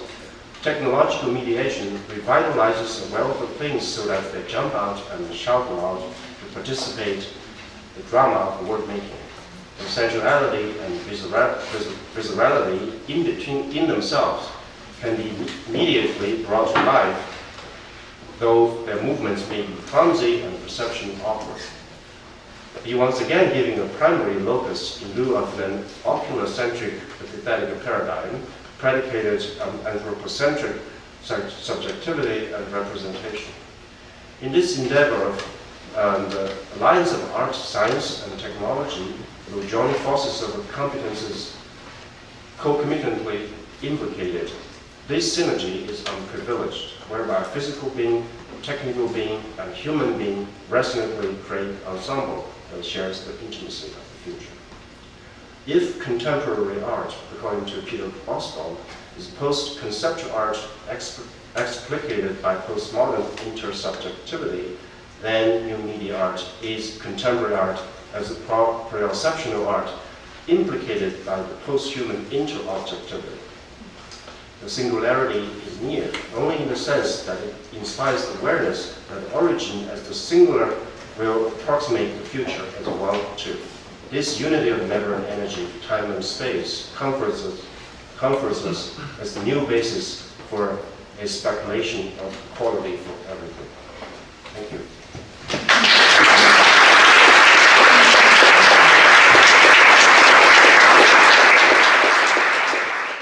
Starting around 1800, when Western European cultures became exposed to Eastern ideas and thought. And there was a belief at one time that that exposure to Eastern thought would bring about a new renaissance in Western culture. And while this idea has sort of been put aside, you can see it playing out in the conversation here and some of the ideas that Sterling was talking about related to Buddhism and Taoism and the post-human. And also in terms of a more kind of brought back into the Western tradition or Christianized tradition, as we talked about with Ray Kurzweil, through something like the doctrine of anthroposophy, the Rudolf Steiner doctrine, that emerges from the Oriental Renaissance in the early 20th century. So that's one. The second thing I thought of was the love that the European avant-garde had for the bicycle. You see it in Cubist painting, you see it in constructivism, and it's that same idea that you described, the integration of the man and the machine. It is the worker, the robotnik, right? You think about that, and that brings me then to the idea of expressionism and Robot Maria, who's right above our heads. That this tension between the desire to transform into a higher being through technology and the terror of the fascism that's implicit in that plays out in the film Metropolis, you know, what, 80 years ago now? And so I urge everybody to go upstairs and see that if you haven't already. The next thing was, I realized I worked for Klaus Oldenburg, and it never occurred to me until now that he sort of invented object-oriented ontology. I feel like he's been working on this since the late 50s, in terms of this synthesis of the human affect and the object body. The next thing was thinking about the expanded field in conceptual art and phenomenology from Husserl and Heidegger, and how basically all of Western conceptualism has been underpinned by those ideas. Even though we seem to be talking about them now in a technological context, in fact, that rupture that happened in the 1960s was very much predicated on this question of where does the body begin and end? Where does my environment begin and end? And how do the two become integrated? Then I made my students who are all here tonight read Donna Haraway's Cyborg Manifesto, 1986, which links these questions of human and object to questions of feminism and the liberation of formerly colonized peoples, I think, in a really interesting way. 1989, J.G. Ballard, a great text, a very short story he wrote for Semiotext called Jane Fonda's Augmentation Menoplasty. I highly recommend it. 1992, Posthuman, Jeffrey Deitch's show. We don't like to talk about Deitch, but we have to talk about him in this context. And finally, I read an article today about how someone was talking themselves into rehab for Google Glass addiction. What? Google Glass? To kind of respond to all of that, quite simply, I think as humans, we are tool users by our nature. We are post-humans from the very beginning. We are this upward vector that's crawled out of the mud and rearranged the world around us, and we are that kind of Promethean flame of desire. So I'd say that it started at the beginning and it's just continued onward.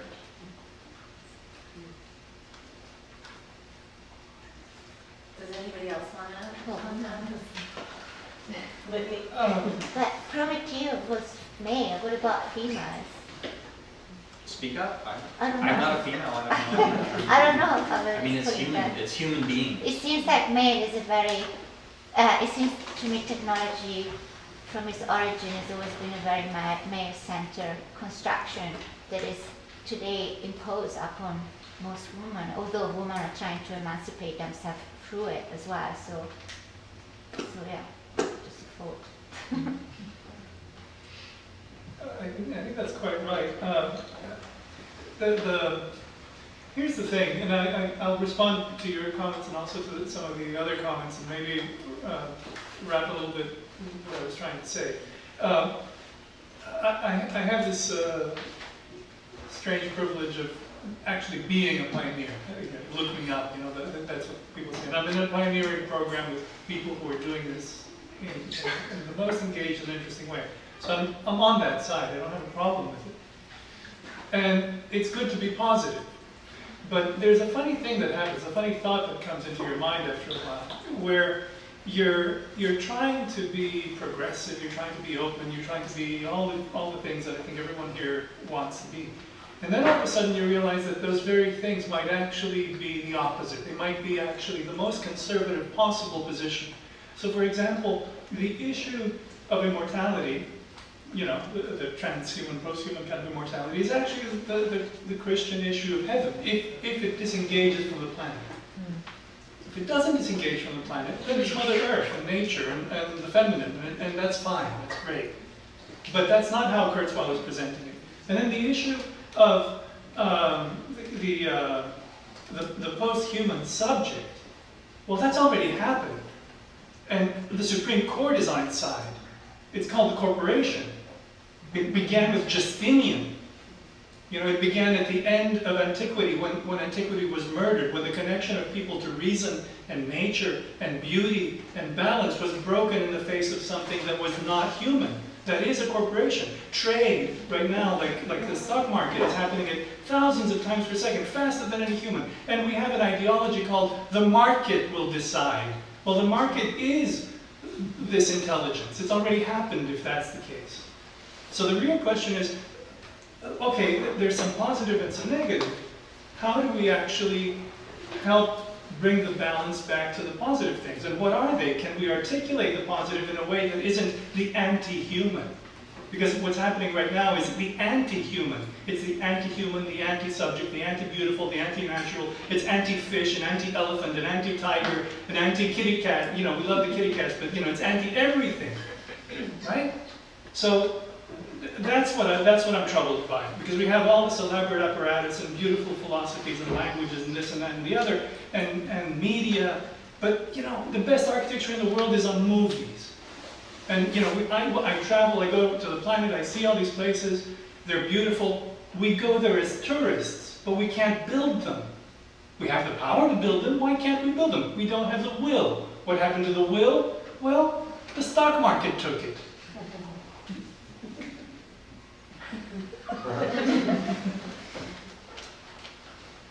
That also raises the question of whether this is a rapture or an apocalypse, which I think depends on your perspective. That's bold. How about neither though? How about this is a beautiful world? How about let's make peace with the plants? How about paying attention to this thing that you're watering every once in a while? How about not shifting our attention away? Like every time you look at this, you're not looking at something else. You go to a concert and you film it and then you watch it like this. You miss the concert, right? That happens to everyone. Everybody knows this. What are we going to do? We're going to make self-driving cars that are going to have windshields that are screens, and we're not even going to know we traveled. So what's the point?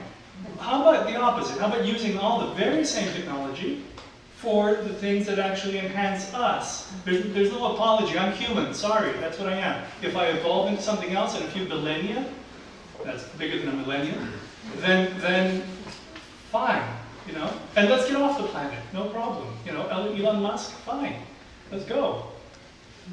But I think there's a kind of toxicity that actually has 2,000 years of, well, not 2,000, it's about 300, around 300 AD is when this toxin entered the planet. And I think we actually have to name it. You know, maybe we should pay attention to what the American Indians were saying before we did what we did to them.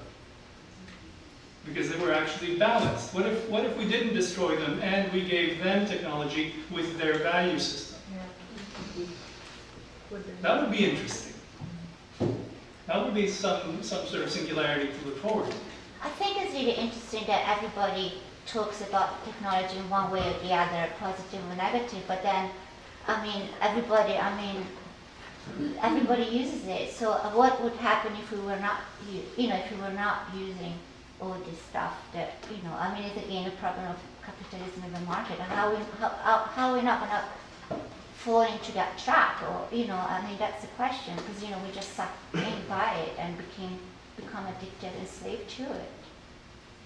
Well, I don't think we chose to become enslaved to it. I think, when we have to be really careful here, with our words, because they're really important. The people who were brought to this country as slaves didn't enslave themselves. They were enslaved. If we were slaves to our technology, we didn't necessarily do it to ourselves. Like, I was brought up looking at TVs, looking at things. There wasn't a choice. It was like, this is reality. Your kids, they don't have a choice. This is what they get. But it was someone's choice to make that part Absolutely. available and to make that a part of your culture. Absolutely. And that's what you've got to look at. You've got to trace the motives. You've got to trace everything in this room is a mirror of a value system. Someone put everything where it is because of a certain set of decisions. If you don't look at the motives of the decisions, you can't make sense of anything. So, this is here because it's trying to do certain kinds of things. So it's trying to sell itself and trying to take over the planet. Depending on which of these you like, you might say that the company that makes those has some motives that I identify with more. I tend to like Steve Jobs and what he was trying to do, so I think he was actually on the better side. But, you know, there are problems. Why 300 AD? What's that? What happened in 300 AD? What happened in 300 AD? You said it began in 300 AD. Why that? Probably one of the biggest egomaniacs in history, called Saint Constantine, who was not at all a saint. He murdered his own family, you know, several members of his own family, allowed for political gain and to kill the other 3 emperors in Rome, allowed an intolerant, single-minded ideology to take the power of the state. It was called Christianity, but it doesn't matter, because it's not that it was Christian that's the problem. It's any kind of single-mindedness, any kind of singularity is destructive. The world is made of many things that need to tolerate each other. So intolerance was introduced into the West, became very powerful, and spread itself around the world. This is what we have. This is how this country was occupied. This is how Japan was altered. This is how all of Asia was altered. This is why Africa can't get out of its mess right now. You know, this is all over the earth. It happens at a certain moment. If we don't speak of the history, if we don't lay the terms, if we don't actually see what happened, how are we going to unfold it? Especially when the deadlines are coming really, really quickly. We're polluting everything. You know, there was a statistic, I don't know if you heard it, since 1970, the World Wildlife Federation said that since 1970, half of the Earth's biomass has died. Half of the Earth's biomass in 40 years. So what singularity? There won't be anything there. Yes? Yeah, I was just hoping that maybe we could hear from someone else. And one of the reasons for that is because while you're being accusatory about people using their word properly, you're like using the word pioneer, right? And I also find it a bit agitating. That was me up. I'm not making that up. I also find it agitating to be speaking in platitudes that are very aligned with exactly what Kurzweil does, right? Invoke a kind of futurity, whether that's doomsday or heaven. And I wanted to come back sort of to this idea about like terraforming the earth and terraforming the earth into heaven, and seeing that as like a kind of futurity that is one via what you were talking about very specifically. Because I think you did name, in bringing up Stiegler, you do name sort of an origin point as humanity and technicity constantly being intertwined, right? That's the, in invoking that, you were sort of naming an origin point. And I was wondering then if, you know, you could both repeat a little bit about what you're saying as what I'm thinking of as a particular strategy that you're offering for what new media art can do on this pathway, on the pathway that you're talking about to doing something better, right? And that being this invoking new forms of subjectivity that beyond the human, right? And that being the exact ethical terrain of new media art. Do you want to speak on that a little bit? Yeah, I think I take the singularity from a very different angle. You know, I'm not really talking about the Kurzweil singularity in that sense. I'm using that word more in its original meaning, which comes from mathematics and also, you know, Big Bang. That actually singularity, that's, you know, the universe is contracting or expanding from that one point. You know, believe it or not, it's talking about, you know, something very beyond human perception. Speculative realism called ancestrality. That it's something we can't prove, but then we have that logical sort of extension to understand how the universe originated. So that's singularity, one spot, one origin. Everything is from that thing, one thing, right? And this is how I take that as the foundational kind of argument for the notion of equality. I think what comes down to it is how we can construct a world that is equal, and that is truly equal in the sense at the ontological level, that we can with sort of totally strip out this any other kind of problems of injustice and tyranny and all kinds of things. That I think that is the fundamental problem that we're facing, because it's not so much about democracy. But democracy without equality is not real democracy. So, so when you get down to that level, so you have to think about from the ontological foundation. How do you actually argue about the potential, the possibility that would pave the sort of understanding, construct different kind of understanding of notion of equality. And I think new media art or art and technology sort of takes up this calling, which at this moment when technology manifests itself in such an obvious way, and we're also talking about, I think mainly coming from the art perspective, the contemporary art, we always see technology either as a tool or as an alienating force. So we can use tools and medium to construct our content and give meanings. But this is to reduce technology or reduce objects to pure instrumental utility. The other kind of a position is totally rejecting technology, because that's like, this is coming from the Marxist principles.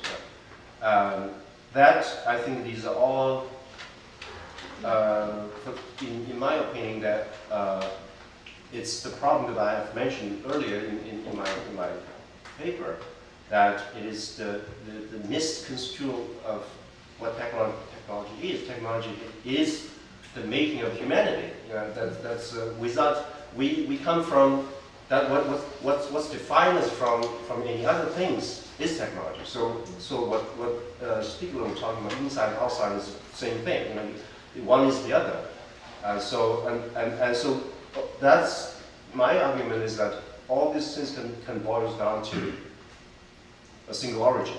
And with that single origin, in science actually proves that we come from the same molecule or same particles. It gets to the singularity moment when the universe is exploded. We are the same particles. So with that as the absolute notion of a basis for equality, to share the same origin, then we can talk about equality. So that what I think what media art can do is to really raise awareness of that to enliven things, right? You can actually give things a life, and what also sort of gives adds a different dimension to the contemporary art practice, because art is always a symbolic gesture, and this gives a visceral and embodiment to, let's say, a chair. The chair can move, the chair can jump around, and so on and so forth, even in a very primitive sense. But I think what we define as object as a dead and immobile, as versus human is mobile and in movement. That's the definition of life and unlife. So if from a very primitive sense, like we start from the primitive, right? If we can make objects move around very, very naively, as some kind of anthropomorphic, or I wouldn't use the anthropomorphic sense that we make things look like us, but what about things would project us as part of their movement? So these are the twisted ways to look at how objects can be looked upon or be treated with, completely different from an anthropocentric viewpoint. And so I think art and technology gives a particular strength to raise this potential and to unleash this potential, and to give us a new dimension in the sense of subjectivity, when we understand subjectivity so far, and then to open up new discourse possibilities for constructing new world order, so to speak. You guys are saying the same thing, both of you. You're saying the exact same thing, both of you. Well, I think the difference is, I think there's a difference between transhumanism and posthumanism. I think it's a huge difference. Transhumanism is an extreme version of anthropocentrism. Is to extend the human capacity to intensification of the human potential. But post-humanism, as I describe, is a knowledge of multiple subjectivities, and to raise the awareness of other beings as equal, with the equal kind of importance as human beings. So that's what I see as a post-humanism, but not a transhumanism. Yes, you. So my main critique is about something that I feel hasn't fully been addressed yet, and a lot of what we're saying about media art is about thought experiments, probes, things that come to kind of experiment with what technology might be and the relationships we might have with it. But in the end, most of the time we're not living with these things, right? There are things that we interact with, perhaps viscerally through our senses, but in a very kind of controlled space or time. And it feels like even if we might be raising awareness, it's a kind of ephemeral, temporary thing where it goes away or it lives in the books, but it's not something that we're living with or challenging or manipulating with the rest of our body and the rest of our subconscious, maybe. And so what I'd be curious to see is how you feel about the logistics maybe behind media art and the fact that maybe the industry is the one providing these products. And it's a very kind of shallow, trickle-down version of technology when we can have all these different things. And just as a broader question, how do you feel about the relationship between art and industry, since it's so tied to the artist and corporation?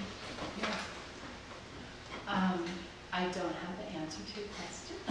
I think your critique is really interesting. I'd love to talk about it more, maybe not when I'm behind a microphone at the table. But yes, I think, one of the reasons that, one of the sort of driving impetuses behind the lab is the fact that there is a lot of emerging technology that comes to us through very defined commercial channels, often around, entertainment, e-commerce, or whatever. And so I think as I said, we're interested in seeing if we can complicate that just a little bit. We're not going to totally interrupt it, but can we just get a little wedge in there and and get some artists in and get them working with the underlying technology, not the eventual media expression of that technology, but the guts of it, and see what else can it do, and where else, what does it look like in a different environment? But your point is really well taken. I'm interested to hear what you have to say about it. Well, I think that an interesting example is Adam Harvey's Off Pocket. I imagine he's selling it for $10 or $20, but it's basically a little sleeve of material that you can slide your phone into, and it blocks all wireless communication, so suddenly your phone is invisible, thereby you're invisible, and you can travel through the world untracked while still having the convenience of getting data when you need it. And this doesn't exactly solve the problem, because if you just give the right algorithm a few key points, they can predict where you're going to be next Tuesday at 11, because this is the shortest route, you always go that way. And you can't exactly get around it, but I think the best art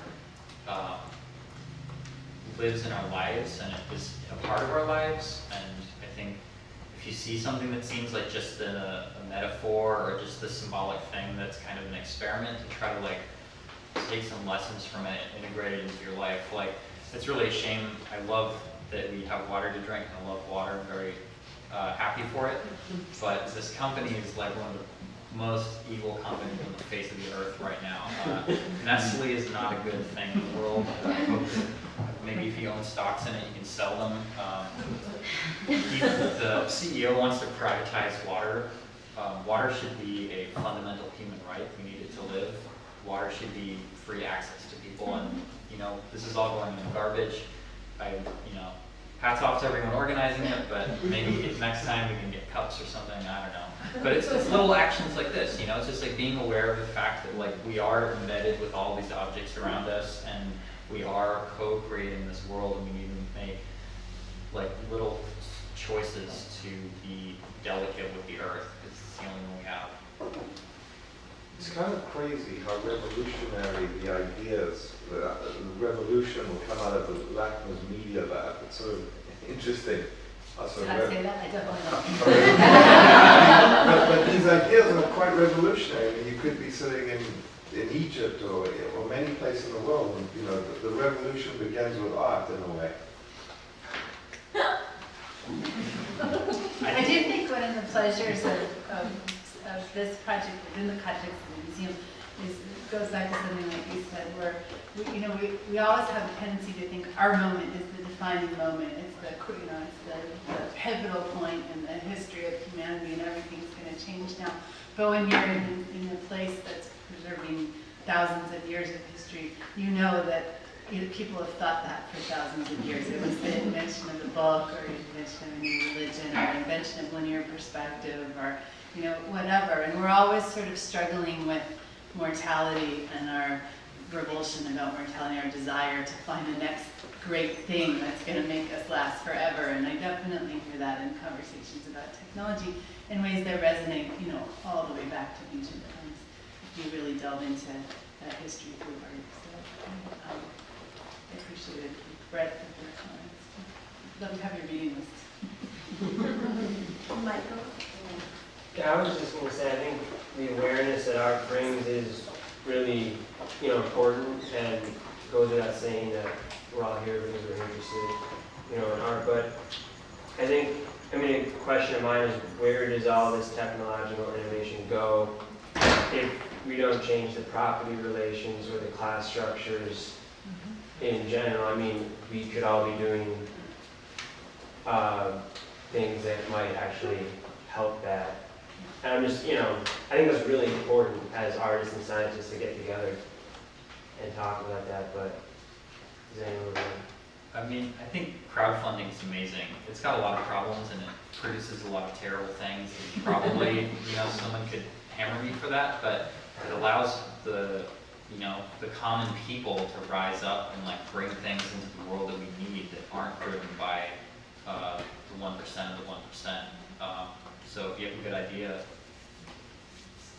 bring it to the table.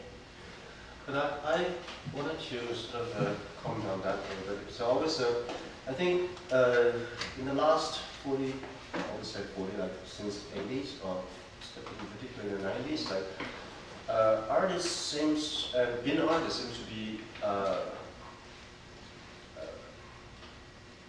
put on a lot of pressure to be, first of all, probably, as you say, you have to be taking on the responsibilities of the world, and then to change the world. Of course, art has always been changing the world, but not in such a direct political engagement. So I think there is still a fine line between, I think as a citizen, as you and me as a citizen, of course you have to come out and do all the stuff that you think conscientiously that you have to do to make statement and go on protest and so on and so forth, and to change, participate in the legal discussions or whatever. But I think there is only, we overestimate the function of art. Sometimes we give it an unreasonable amount of burden that we can't change the world as an art in such a way. I think we can only do what art can do. If there's still a distinction between art and the rest of professions, I think we have to be realistic about that. We're not, I think as I said, as an individual citizen, you definitely have to do whatever you think you need to do to fight against iniquity and all kinds of things, injustice. But to expect art to do that is reduce art to a pure instrumental as a political tool, which is also very dangerous. This is exactly what Nazis did, and the socialist regime in the Cultural Revolution, whatever they did, all of this is to subject art and culture with a very utilitarian function.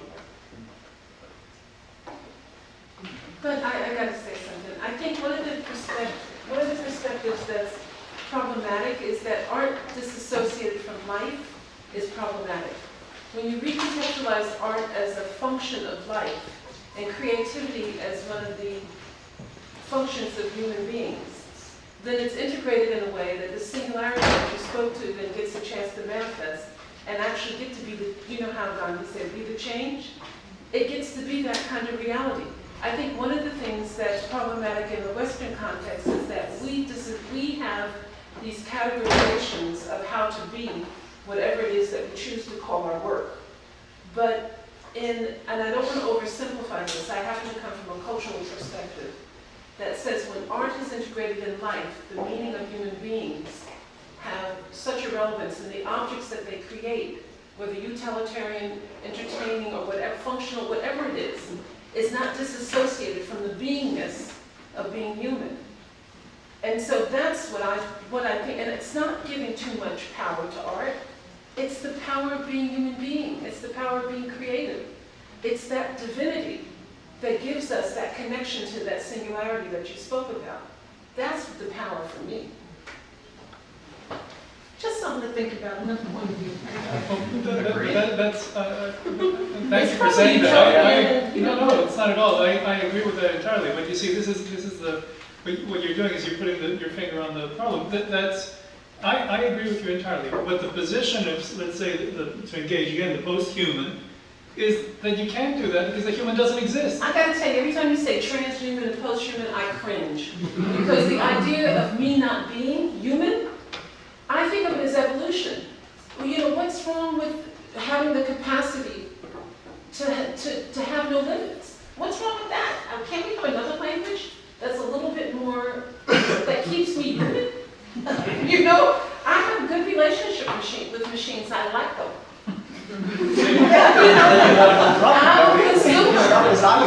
I love my objects. Well, I think that it's nice to name your enemy when it's in the room with you, and let's say post-humanism and corporations is post-humanism. Like that's a useful function of naming the thing. But definitely, as humans, we are that vector of change, as I said. I agree with your comments about incorporating art into your life. Yeah, but I think part of, if you kind of extract the debate from art a little bit and take it to the more academic standpoint, part of the point of singularity is that change becomes more rapid and has become more rapid. And as it continues to become more rapid, it exceeds the capacity of humans to absorb that change.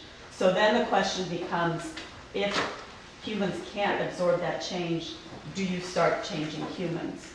And if you look at who is developing technology, I think the point of women being involved in technology is very important, because in the end, the ultimate decision of what technology gets produced, if it's an exclusively male perspective, you might end up with something very different than if you have a greater extent of women involved in the entire process. Because I think if you asked a man, what would a perfect woman be? And if you asked a woman, what would a perfect man be? And if a human is going to become changed in some way by technology, you might end up with a very different definition of what a human is or should be. Absolutely, and actually, something that's interesting, I was just at the Oculus Rift Developers Conference, and sexism got brought up in that context, and it's actually very subtle things. They have a largely male development team, and it's been historically that. And actually, women receive things about how they perceive depth in different ways than men do. And so, without even knowing it, they built this kind of like sexist VR system, because all male testers try it, they're like, it looks great, I don't feel sick, and then women try it and they feel sick, and so it can be a very like subtle thing, and we definitely need diversity in our technology. Can I just make a correction? It is not at all accurate to say that women were not involved in the development of these technologies. That is just not true. I'm not sure, I don't mean to say that you specifically said that, but more that I feel like that's been the message. And the reality is women were always involved, and we're hearing more and more now about women who were coders in the early days of computers. Yeah, And the first difference computer was software was not perceived as important, only hardware mattered. Therefore, men engineered hardware, but it was okay for women to do coding because that was secretarial work. Only later, when software and interfaces became the interesting part to many technologists, suddenly this became a male domain. And that, I wanted to say that because I also wanted to say, when we talk about technologies and male technologies, we're buying into a certain terminology that is gendered, but it's not true. Technology is printing, technology is knitting, technology is weaving, technology is cooking. Not all of these technologies are male technologies, but what the things we call technologies tend to be gendered towards men. That's a very important and precise point. I think it's always a misunderstanding of technology. It's only engineering, making this metal-based, like machinery. Everything is technology, in fact. Everything that we from the dawn of the civilization, there's technology. I think in the Greek word techna is what makes things. That's yeah. Anything that humans' hands lays claim on is technology. I mean, so we have to expand the notion of the conception of technology. Because that's what makes human. And I wasn't using it in that context. I was using it in the context, if you look at the percentage of women and the percentage of men involved today in developing the technologies of the future, you still have far fewer women involved in that than you do men. And yes, technology can be anything, but in the sense of the advanced, super advanced technologies that have the potential of changing the human being as a being, as an essence, there are still far more men involved in that than there are women. I think you have to look at the industries, because they give us statistics about post-slavery, about how many inventions and how many new technologies came into the U.S. They were developed by the slaves. They were based on need and use. I think the thing about the human experience that I know as an ethnologist is that people develop things based on discovery. And it's not always gender-based. It's sometimes based on whatever you're doing. It's just like the nature of being and doing. First you be and then you do. And if that's not working, then you create something that makes that work better. Or sometimes it's just something you discover that just is so wonderful you want to replicate it. I mean, there are all these motivations for human creativity that can't be diminished to these conversations that have been politicized based on other kinds of issues. And I think it's really important not to collapse those discussions because we understand the functions of the isms, but we really need to get to the power of this discussion. If new technologies are going to have human beings be better in the sense of being able to function in whatever the environment is that we're left with after whatever we do with what we've done. It's like, we're going to have to really start giving ourselves some slack and give us the space to tap into that creativity. The other thing that I know is the perception of women coming up with the chemistry for stuff. Grandmother was one of those riveting rubies, whoever that woman was. That was Rosie. Yeah, there you go. Her, that was my grandmother. She could fix an engine better than any mechanic. And I know women in the kitchen who come up with these wonderful ways of doing things, the chemistry of cooking. I mean, there are no limits to what we do when we're allowed to just be creative. So art and technology is fascinating to me because everything you make is a technology. If you want to simplify it to that, it's just the use and intention. I think the whole thing about motive, intention, and application is more of interest in this conversation than, whether it was gender-based or, because therein lies the opportunity. What is the possibility? Because we can get stuck in what's wrong forever. Hey. Well, I think that we can wrap up and continue these conversations just more informally. So thank you Yeah, thanks all. a lot.